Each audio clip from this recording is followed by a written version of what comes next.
Welcome to today's VETgirl YouTube live event. Very excited to have Dr. Lancellotti here with us. We're going to be talking about mastering that anti-inflammatory and those antipruritic therapies for canine allergic dermatitis. And boy, I mean, if you've ever had that dog at 3 o'clock in the morning do the Olympic fest of how loud they can lick or scratch, I think we've all felt that pain and suffering. And for those of you who don't know me, my name is Garrett Pachtinger. I am the co-founder of VETgirl and a critical care specialist. And I give you that introduction because I used to think, boy, there are no derm emergencies. And then you get that patient that comes in at 2 o'clock in the morning after having your own dog that does that. And you're like, oh, there are definitely derm emergencies. And something like this is so important from a clinically relevant standpoint. So super excited to have Dr. Lancellotti here with us today to give us these awesome tips for our pruritic patients. And Dr. Lancellotti, if you look at our chat, I warned you,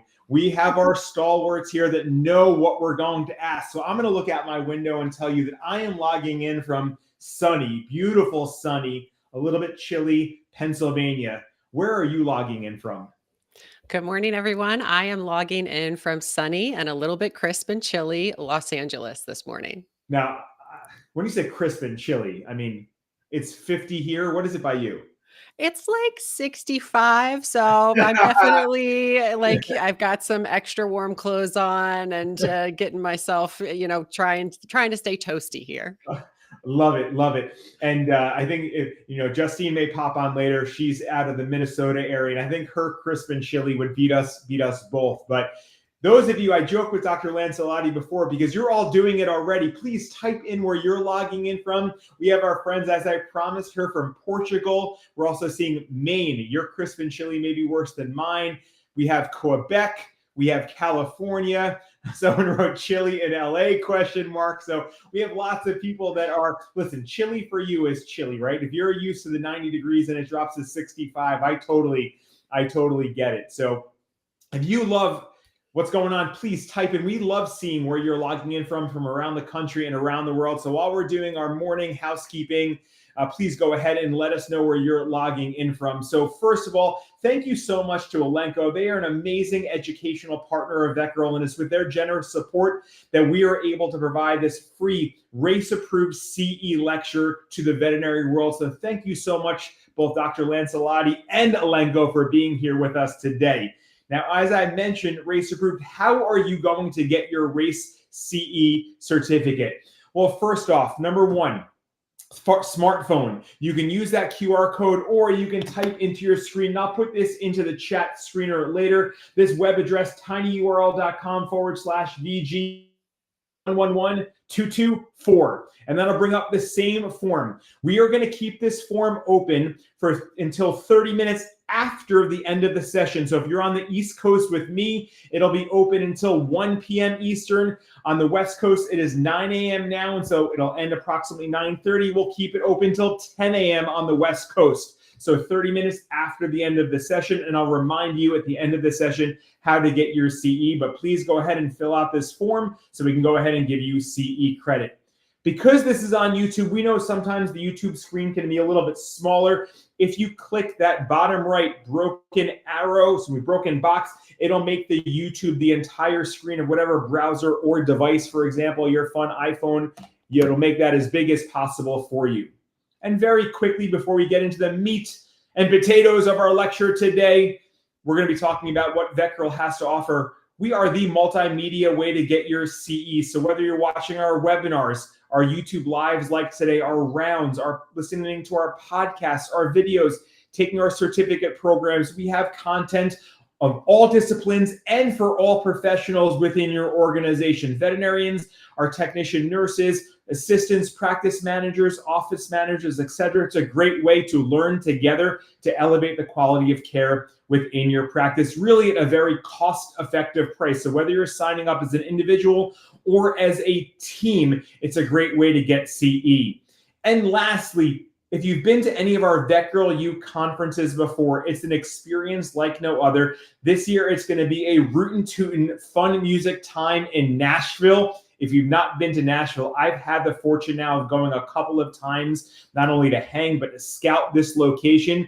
don't delay. We sell out VETgirl U every single year, and it's an awesome time. We hope to see you there. Please sign up before we sell out. Last year, we had 500 people on our waiting list, so don't delay. It will sell out. With that said, Dr. Lancellotti, you know what? They're not here to listen to me, and I'm okay with that. I'm here to listen to you just as they are. So I know you said where you are from, out there on the left coast, as I call it. You're originally, though, an East Coaster, thankfully, like myself. And listen, no bias, but that's fun too. But if you can let our audience know, what are you doing now? What do you love to do in practice? And then please take it away. I'm going to drop myself out, and you have the full audience attention. And again, thank you so much for being here with us today. Thank you for the introduction. And I do want to say thank you to both Elanco and VETgirl for giving me the opportunity to teach this morning. I'm Dr. Brittany Lancellotti. I am a veterinary dermatologist at Veterinary Skin and Ear in Los Angeles. I'm also the founder and host of a client education and clinical efficiency tool called Your Vet Wants You to Know. I really like talking about allergies. You know, one of the most common reasons for us to see patients in a general practice setting is for allergic dermatitis, also known as flea, food, and environmental allergies. And atopic dermatitis is this complex interaction of genetics, environmental factors that kind of shape the immune response and skin barrier function. You know, more recently, there has been an increase in importance on both the influence of the changes to the cutaneous microbiome in patients with atopic dermatitis. And so in these animals that we see, the abnormal immune response, the impaired barrier function, and microbial dysbiosis with a propensity towards overgrowth of staph and Malassezia organisms are going to lead to pruritic and inflammatory skin and ear diseases with recurrent secondary infections. The great news is that we have multiple options for relief from allergic pruritus and inflammation based on the individual animal's signs, their comorbidities, and their response to treatment. And you'll notice on this slide here, I did not include antihistamines, as these are not noted to provide any significant benefit in the treatment of allergic pruritus. So I'll give you a brief review of the mechanism of action and talk to you about risks, benefits, and how I select what I'm going to use in practice for each individual animal. And so glucocorticoids, these have been the mainstay of treatment for decades for our patients with allergies. And the way that they work is that once they're in the body, they're able to diffuse across the cell membrane without the need for a receptor to facilitate that diffusion. And once they get inside the cytoplasm of the cell, they're going to bind with glucocorticoid receptors, or that GR. And this binding causes release of inhibitory proteins, things like heat shock protein. And once that's gone, the glucocorticoid-bound glucocorticoid receptor is free to diffuse across the nuclear membrane, and then it binds to glucocorticoid response element that just takes off transcribing anti-inflammatory proteins. And in addition, when that glucocorticoid binds to the receptor, it's going to recruit histone deacetylase 2, which allows the transcription of anti-inflammatory genes in the nucleus, and then blocks further production of pro-inflammatory gene. Pro-inflammatory genes by deactivating certain inflammatory proteins like nuclear factor kappa B, or NF-kappa B, and activating protein 1. All to say that steroids are going to result in the production of anti-inflammatory proteins and inhibit production of pro-inflammatory proteins. And there's going to be a wide range of downstream effects of glucocorticoids, including apoptosis of inflammatory cells like dendritic cells, T cells, natural killer cells, and macrophages.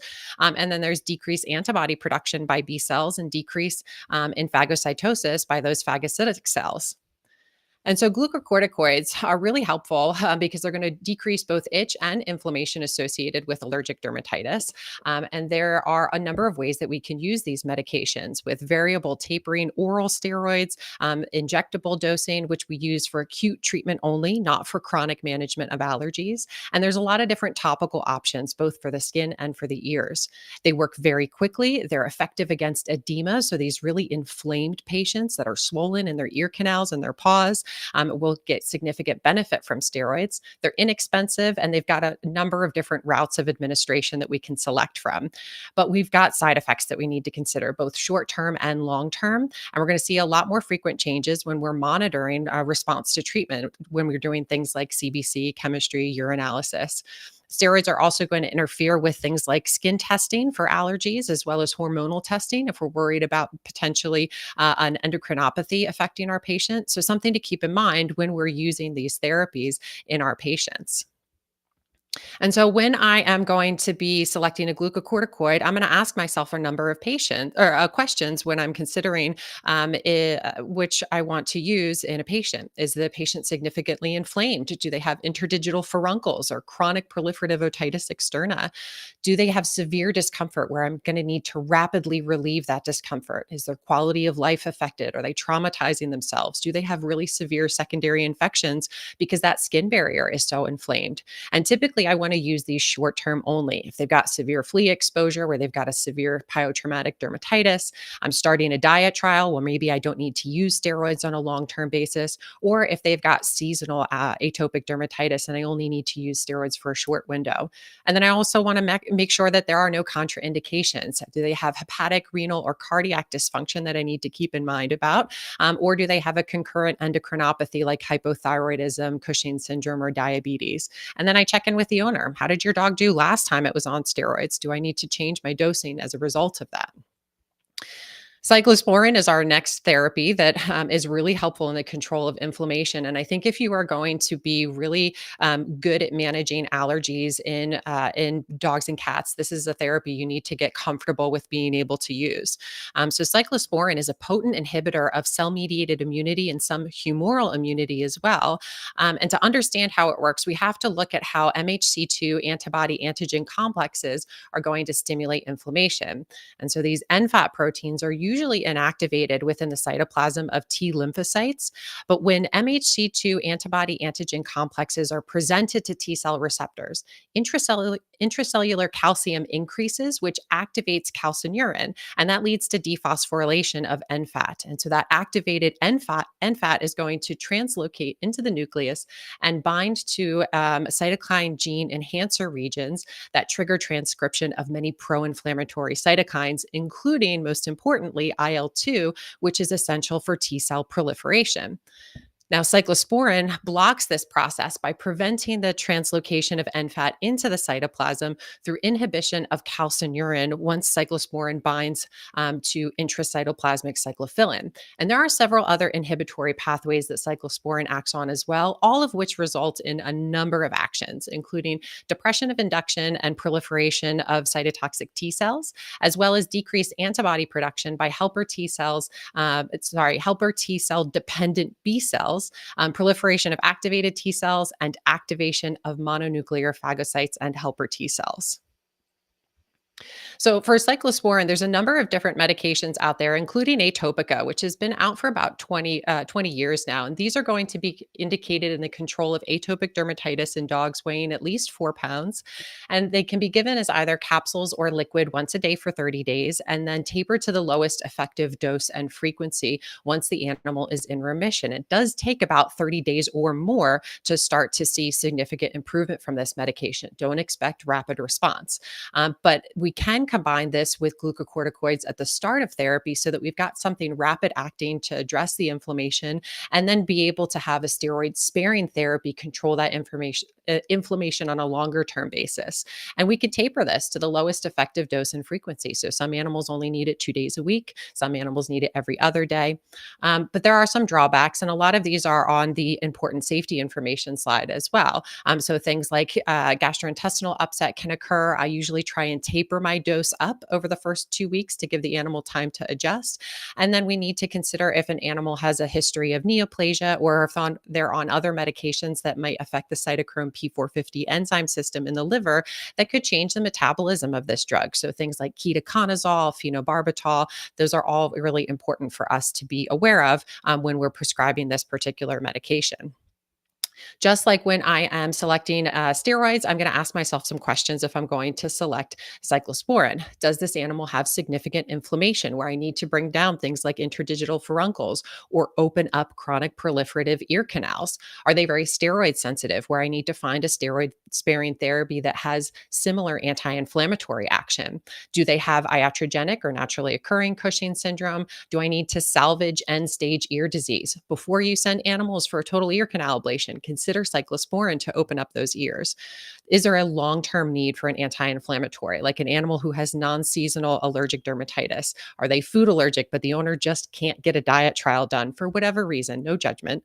And I need to make sure that there's no contraindications. Look at whether or not the animal has hepatic or renal insufficiency. Is there a history of neoplasia? Are they taking concurrent medications? And then have they tolerated this before? Some animals may tolerate one form of cyclosporin better than another form. So it's a good question to ask the owner. Now, Janus kinase inhibitors in veterinary medicine include oclacitinib or Apoquel and ilunocitinib, Zenrelia, which is our newest Janus kinase inhibitor. But there are many more that are being used in human medicine. And so Janus kinase inhibitors are signal transduction proteins that are comprised of a family of 4 proteins: Janus kinase 1, 2, 3, and tyrosine kinase 2. These are going to be recruited to the inflammatory pathways by the binding of cytokines, things like IL-2, 4, 6, 13, and 31, to their respective receptor that initiate an inflammatory cascade. And so recruitment and activation of these Janus kinases results in the phosphorylation of tyrosine, and this allows activation of signal transducer and activator of transcription, or STAT proteins. Those activated STAT proteins undergo dimerization so that they can go into the nucleus, and they induce a number of different genes. Our pro-inflammatory and puritogenic cytokines bind to 4 different types of Janus kinase enzymes to transmit signals. And so Apoquel is going to primarily block Janus kinase 1 and 3, while Zenrelia primarily blocks Janus kinase 1, 2, and tyrosine kinase 2. But this Janus kinase selectivity in vitro may or may not predict in vivo action or safety. That selectivity may be patient, dose, or frequency dependent. And so generally, when we're thinking about our Janus kinase inhibitors, these are going to be indicated in the control of pruritus associated with allergic dermatitis and the control of atopic dermatitis in dogs at least 12 months of age. And Apoquel is given as an oral tablet at up to twice a day for up to 14 days and then once daily thereafter, whereas Zenrelia is given as a once a day tablet. These are very rapid acting, and there are uncommon side effects like vomiting and diarrhea, and they are not going to interfere with allergy testing, which is helpful for me. We can't use Janus kinase inhibitors in animals less than a year of age or animals with serious infections like deep pneumonia. This is less effective for chronic edema. So I'm not reaching for these when I have proliferative otitis externa or really, really swollen paws with interdigital furuncles. And then we do need to consider if they have a history of neoplasia. And then because of the boxed warning for Zenrelia, we need to consider their vaccine schedule.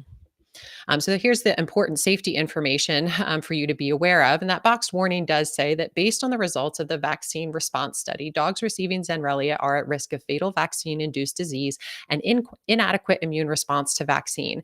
So you should discontinue for at least 28 days before and after vaccination. So let's talk a little bit about our new Janus kinase inhibitor. There were 2 masked, randomized, placebo-controlled US field studies performed looking at the efficacy and safety of this medication. And the first was with 306 client-owned dogs with either environmental, flea, food, or contact allergies. So 206 dogs in the treatment group, 100 in the placebo group. And this was a 28-day study period with an optional continuation phase through day 112. And this clinical trial looked at the reduction in pruritus as measured by the Pruritus Visual Analog Score, or PVAS, which is a scale of 1 to 10 of how itchy the animal is. And the animals had to be at least a 6 to be enrolled in the study. The second study was looking at the reduction of both pruritus, as measured by that PVAS score, and skin lesions, as measured by CADESI-4 scoring. And that's the Canine Atopic Dermatitis Extent and Severity Index. Again, they had to be at least a 6 out of 10. And so they evaluated 181 client-owned dogs with atopic dermatitis being treated with Zenrelia and compared them to 87 atopic dogs receiving a placebo for 28 days with an optional continuation phase for 112 days. Dogs were allowed to have many other common treatments like antimicrobials. They were not allowed to have other anti-inflammatory medications like glucocorticoids or cyclosporin. Also keep in mind, dogs were vaccinated during the clinical trials. That is not something that they had to be withheld from. Over 50% of the treated dogs had their pruritus scores reduced by half within the first week, compared to about 25% of the placebo dogs. And during the continuation phase, the treated dogs continued to have a lower PVAS score, which continued to show improvement throughout that continuation phase. In the second clinical trial, looking at just atopic dogs, over 80% of dogs in the treatment group had a more than 50% reduction in the pruritus compared to less than a third of the placebo dogs. And then during the continuation phase, the treated dogs had lower pruritus scores and lower KDC4 scores, which also steadily improved throughout the course of that continuation phase. Most of the adverse reactions were pretty related to the primary disease being treated, things like skin and ear infections, which occurred in both groups. But I thought this decrease in the incidence of otitis in the atopic dermatitis study on the right here was an interesting finding in terms of how helpful this tool might be in reducing otitis externa in our cases. But generally, vomiting and diarrhea occurred more frequently in the treatment group, as well as lethargy, anorexia, abnormal CBC chem findings. So something to keep in mind when we're considering implementing this therapy. Now, in Europe, if there is an equivalent product already available, a non-inferiority study has to be performed. So they found 338 dogs with atopic dermatitis in 25 different study sites across 4 countries and split them into 2 groups. They assessed non-inferiority through day 28 with an optional continuation phase through day 112. And at the end of day 28, the average reduction in itch was 68.2% for Zenrelia compared to 59.4% for Apoquel. That KDC4 scoring, which is again the measure of skin lesions, was a 73.2 reduction for Zenrelia dogs and 69% for Apoquel dogs. So both of these groups improved, which is great. That's what we want, as many treatment options as possible for our allergic animals. What's really encouraging when thinking about a new option is seeing how well it works compared to another product that we know works great. Both Apoquel and Zenrelia are excellent tools for us to use to make these patients and owners' lives better very quickly. And in the first 14 days, the improvement between these 2 options is almost identical.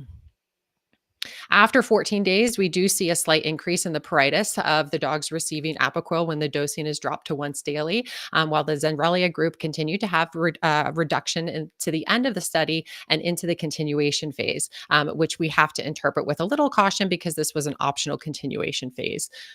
Now, the concept of remission with allergies is how I've talked with my clients because I think it's a concept they can understand. And when we think about normal dogs, we think about an itch score of 2 or less. This disease isn't going away, but with these 2 medications, we have an option to get them there. Pretty similar adverse reactions reported between groups, with GI upset being the most common. And so it's exciting to see that we have another safe option for our allergic dogs. The safety of this medication was also evaluated with a margin of safety study performed on 40 12-month-old beagles over the course of 6 months. And they were given either placebo 1 times, 2 times, or 5 times dosing. All the dogs completed the study with no serious adverse effects, but they did see some dose-related effects like intradigital papillomas, localized demodicosis, some abnormal CBC findings, but no effects on lymphocytes, monocytes, or basophils. And all of those decreased red blood cell parameters remained within the reference range. Now, the vaccine response study is what led to the boxed warning. So we're going to go through this to help you understand why the FDA came to this conclusion so that you can interpret this on your own. Elanco did hire a biosecure facility to perform a study using 16 10-month-old unvaccinated specific pathogen-free beagles and evaluate their response to vaccination for distemper, parvo, adenovirus, and rabies when receiving 3 times the labeled dose of Zenrelia or a placebo. And so here's the study design. Start with Zenrelia at 3 times dosing, where placebo on day 0, vaccinate on days 28 and 56, with rabies also on day 56, and then titers would be measured at several points throughout the study, with Zenrelia being discontinued at day 88. All the dogs in the placebo group and 6 of the dogs in the treatment group did complete the study. And of the dogs who finished the study, all showed adequate titers to parvo and adenovirus at both day 88 and day 116. 1 dog did not have an adequate titer to distemper at day 88 only. Only 2 of the 6 treated dogs had an adequate rabies titer at day 86, but that improved to 5 out of 6 dogs by day 116. And 1 of the placebo dogs had a low rabies titer at the end point as well. So we need to talk about what happened here. This was the information that the FDA had to go on when the label was being evaluated. So obviously there's some concern. Why didn't all the treated dogs complete the study? And why did they not mount an adequate immune response? And so here's where we can kind of pick apart what happened during the study and think critically about the results. On day 21, one of the treatment group dogs developed hematemesis. This dog was subsequently euthanized and was only later confirmed to have been infected with canine adenovirus 1, which is genetically distinct from the adenovirus 2 the dogs were vaccinated against, not a strain he could have gotten sick from after vaccination. Other dogs were getting sick both in the treatment and the control group, and all of these specific pathogen-free dogs were housed together, with many experiencing vomiting and diarrhea. And so on day 26, coccidia was identified on fecal. The affected dogs were treated with Albon.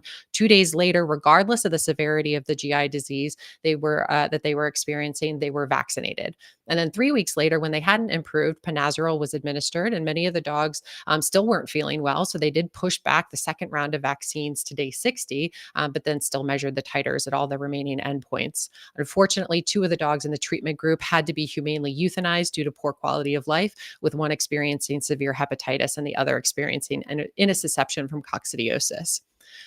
One of the other things evaluated in the study was the T lymphocyte levels. So 6 of 8 and 5 of 8 placebo and treated dogs, respectively, had a decrease in their lymphocyte count, which was likely related to the current concurrent illness, because the dogs in that previous margin of safety study didn't have lymphopenia when the dosing was administered for more than 6 months at 5 times that dosing. So unfortunately, all of this information that we have about what happened with these dogs only came to light after the data had been submitted to the FDA. And so what was subsequently discovered was that 7 out of 8 Zenrelia treated dogs that were in this biosecure facility had coccidiosis. And we know that intestinal parasitism has been shown to decrease the response to rabies vaccination in puppies due to immunosuppression. And then again, that other dog did have canine adenovirus 1 identified by PCR after the study was completed. And this is genetically distinct from the vaccine virus. Just last month, at the International Society for Companion Animal Infectious Disease Symposium, a vaccine response study was presented looking at a larger number of dogs who are more our target population. So 66 10-month-old dogs who had received their initial vaccines at least 7 months prior were enrolled into a 1 times, 3 times, or placebo dosing group. Only one timeline for you here, folks, this time, because there were not a bunch of confounding factors in these studies. Titers were drawn before the study, the animals were started on treatment, and then they were drawn again 2 and 4 weeks later after their booster. This day 28 value right here is before they got their boosters, and then days 43 and 56 are 2 and 4 weeks later. All the dogs were able to mount an adequate response to rabies and adenovirus 2. The titers for parvovirus were above threshold in all dogs on day 43 and 56. And for distemper on day 43, titers in 96, 100, and 95% of dogs in groups 1, 2, and 3 respectively were protective. On day 56, the percentage of animals with titers above protected thresholds for distemper were similar to that observed pre-vaccination in all groups. And again, this just reiterates what those charts were saying. So because there are all of these dogs in the group, the study remained healthy, and only mild GI upset occurred across the group. So essentially, this new study did not show any serious adverse reactions and showed protective titers across groups. Because there are a number of Janus kinase inhibitors being used in human medicine, the American College of Rheumatology developed guidelines for vaccinations. And so they recommend withholding medications a week before live attenuated virus vaccines and 4 weeks after. But basically, they encourage you to consider individual risk for that specific patient. So with all this information, let's go back to asking ourselves when we're going to use these particular medications. Does an animal have significant pruritus with only mild to moderate inflammation without that severe edema? Are they steroid sensitive? Do they have Cushing's syndrome? Have they had an insufficient response to Cytopoint? Do I need rapid relief at the start of a diet trial or from flea exposure? Am I starting immunotherapy where I need something that's going to be longer term management? And then I need to think about if there's any sort of contraindications for me to manage as well. And then our last class is our monoclonal antibodies. And at this point, Cytopoint or lokivetmab, this is a canine monoclonal antibody that binds and neutralizes IL-31 in circulation after a subcutaneous administration. IL-31 is a puritogenic cytokine that's produced by a number of inflammatory cells. And so this particular therapy is going to be helpful for the treatment of allergic dermatitis and atopic dermatitis in dogs. And it's given as an injection in the clinic every 4 to 8 8 weeks or only as the animal needs it. It works very quickly, doesn't interfere with allergy testing, and we can use this in animals that have a number of comorbidities. But like all of our allergy medications, it hasn't been tested in breeding or lactating animals. Not effective for inflammation. This is not an anti-inflammatory medication. This is simply an antipruritic therapy. So think about that when you're selecting your patients. Is it primarily pruritus without inflammation or edema? How old are they? Are they steroid sensitive? Do they have some comorbidities that will exclude the use of other therapies? Do I need rapid relief from itch? Am I going to be maintaining this animal on Cytopoint? And basically, the only contraindication is if they're pregnant or breeding. But then when we're doing this, we need to figure out what's the primary cause, make sure we're working up flea, food, and environmental allergies, and make sure that we are not dealing with an endocrinopathy that could be leading to our secondary infections that make it look like allergies. And during that time, we'll select our most effective antipruritic and anti-inflammatory therapy to help limit the amount of antimicrobials that we're reaching for to give the animal the best quality of life. And then once I have a better idea of what the primary disease is, I hopefully need fewer medications throughout that pet's life. And allergies can be really tough. And if you struggle to find a time to talk to clients about everything surrounding allergies, including the medications, I created the Your Vet Wants You to Know podcast, which is a client communication and clinical efficiency tool. Lots of episodes around dermatology conditions and medications, but I've brought in a lot of other specialists that help explain other common things that you encounter in general practice as well. I do have maybe a minute to answer some quick questions, but I do want to thank both Elanco and VETgirl, both of which have done so much to help support veterinary professionals like yourselves out there. So I appreciate your time. Thank you very much. Awesome, Dr. Lancellotti. Really, really great information. And obviously, we know there's a lot of awesome information that Dr. Lancellotti reviewed and on the slides. And so you all should know, and I did not mention this, that all of our VETgirl webinars, whether they're our traditional evening-like webinars or at midday or morning, if you're on that left coast, they're recorded. And so you can go onto our on-demand library and watch them at any time. This being a YouTube live event will also be found in our YouTube VETgirl library. So if you want to review this at any time, you have accessibility to do so either on YouTube or the VETgirl platform and get further CE credit for it. With that said, I do want to put up this slide. Give me one quick second as I scroll. As a reminder, here we go. I'm going to put out that slide now. Remember, if you were on this live, and we are going to keep this open now for about another 30 minutes, 27 minutes now, please go ahead and either use your fancy phone and that QR code or in that web browser. And I know Justine behind the scenes put a longer URL in that chat feature, but please go ahead, fill out this form. And by about 1:30 Eastern time with, I do math, that's 10:30. Yes, 10:30 left coast time in your VETgirl account, which is a reminder, please, when you fill out this form, use the email address that you use for your VETgirl online account. We will make sure a CE certificate is then placed in your My Credits page like any other event. So I'll leave that up for a second, but I also want to, again, like Dr. Lancellotti said, thank both her, but also to thank Elanco. As we said before, they're an amazing educational partner of VETgirls with their generous support that we're able to provide this complimentary to the veterinary world. So again, thank you so much to Elanco. But I'd love to get a couple of minutes of questions in, because this is obviously a topic, and I was reading your questions and comments as they came through the feed, and everyone was saying, wow, this fall, this autumn, we've been seeing so many more derm cases. It's obviously a very popular case presentation in primary practice and ERs alike. So if you have questions, please go ahead and type them in. I'm going to start looking through some questions now. And this is a little on topic, a little off topic. More than one person, Dr. Lancellotti, wrote this in there because you made a comment that when this study was looked at, and we see studies all the time, but they went into a biosecure facility. So for those that don't look at a lot of research, what are some theories on how some of these infections were then found later on in a young dog and a puppy that was in a biosecure facility, whether it was that CAV1, whether it's the coccidia, is that something they were born with? How did they get that when they were in that facility to make it a little bit more complicated in interpretation?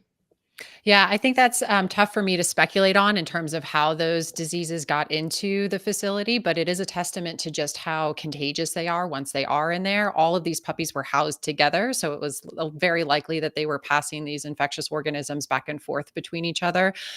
What I think is one of the most unfortunate parts of this study is the lack of testing that had been done during the study as it was taking place. A lot of this information didn't come to light until afterwards, and so one of the things that Elanco has made a commitment to doing more proactive testing during their safety studies to make sure that they are looking at everything that's happening with their animals so that they don't have to kind of interpret confounding factors after the fact.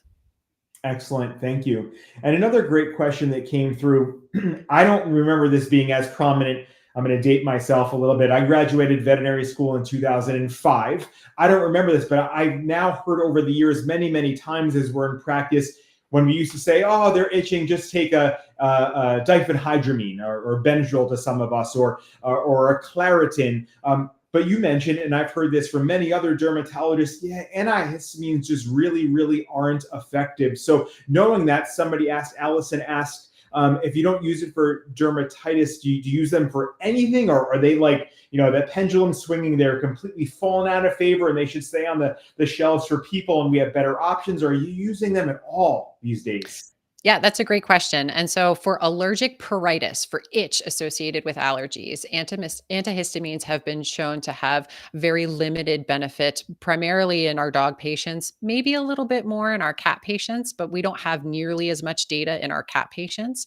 I use antihistamines for anaphylaxis. So, if I have an animal that is having an anaphylactic reaction either to the immunotherapy that I've prescribed or to an insect exposure or food exposures can cause anaphylaxis.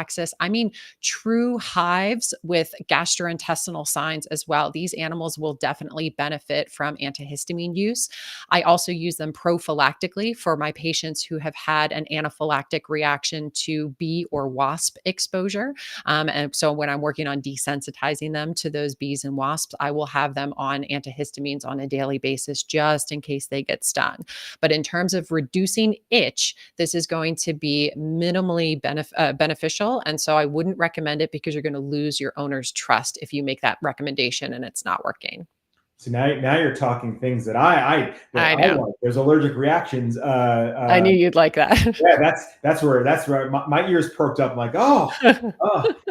And then bees and wasps. One thing I remember, if I say this properly, Hymenoptera envenenation. It's that massive bee sting and wasp sting. I had to memorize that at some point for fun boards. But yeah, I certainly recognize the use of antihistamines there when they come into the ER for me, and they have those allergic reactions. So great to hear it has not completely fallen out of favor for a long way for everything that is happening these days. Yeah, and absolutely. And for you being a criticalist, and I'm not sure if many emergency and critical care veterinarians know this, but many dermatologists, not all, but many dermatologists do like to do desensitization for those reactions. So if you have a patient come through your ER and they've had an anaphylactic reaction to bees or wasps, find your local dermatologist, reach out to them, see if they do that testing and desensitization. These are some of my favorite patients to treat.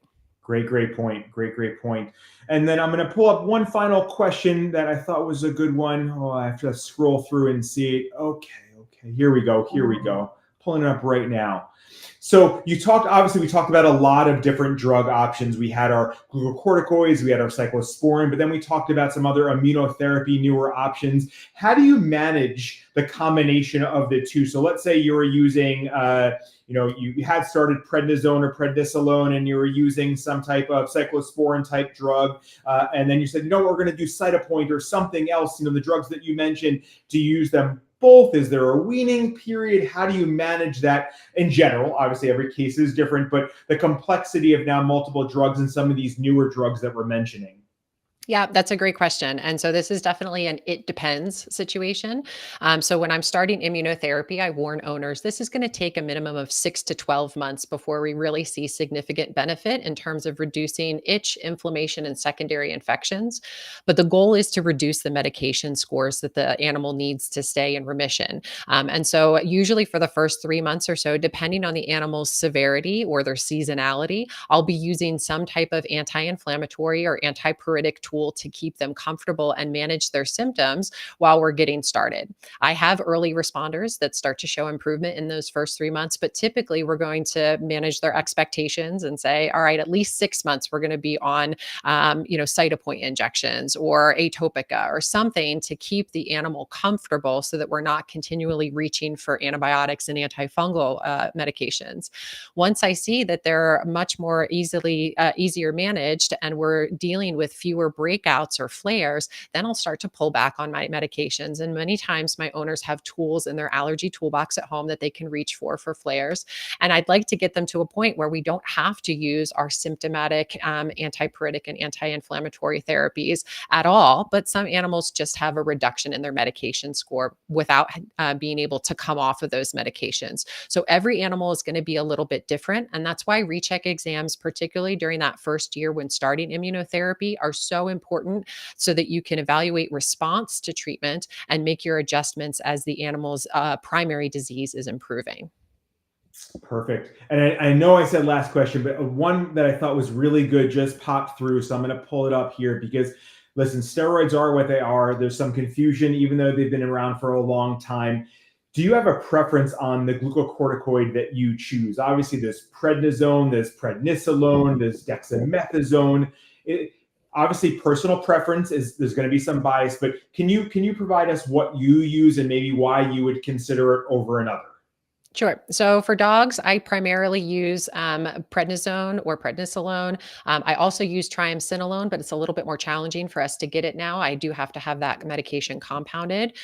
For cats, there was a great study in 2014 looking at the difference between prednisolone, methylprednisolone, and triamcinolone. And they did show that prednisolone was not as effective as methylprednisolone or triamcinolone at equivalent dosages. I do not use a lot of dexamethasone because that does tend to be more diabetogenic. And as a dermatologist, a lot of my patients are going to be on steroids either repeatedly or for long periods of time. And so I'm trying to balance risk and benefit and trying to minimize the really severe risks like causing diabetes in my patients. So I don't use dexamethasone quite as much. Awesome. Well, Dr. Lancellotti, this was awesome information. Again, quick reminders. We talked about it a couple of times. Please make sure if you are on this live, you fill out this form. The link or the QR code both get you to the same place. We have another 18 minutes when that form will close. So please do that so we can actually give you CE credit for this event. Use your same email address as your VETgirl account, and we will get it directly into your My Credits page for safe storage and download and usage as needed. Also, again, thank you to Dr. Lancellotti as well as Elanco. Amazing presentation, such clinical and practical information. We know how many dermatology cases come into practice each and every day, how important this is from a patient care standpoint, but how important it is for the clients as well, right? We focus on the patient, but that client is our patient as well. And the quality of life for that pet that they bring in is their quality of life also. So it is incredibly important that we treat these pets with the best care possible. And this is easily part of that care based on the number of pets that do have derm disease that come into our practice. So always great information. Thank you again for being here, all of you. We know your days are super busy, so thank you for taking the time to learn and to be with us. We hope you all have a great rest of your likely chilly day, as we said, wherever you are around the country and the world, your chilly day, great rest of your week. And then we hope to see you online at our next VETgirl events or in Nashville in June at the next VETgirl U. But with that said, have a great day, everyone, and we hope to see you soon. Bye now.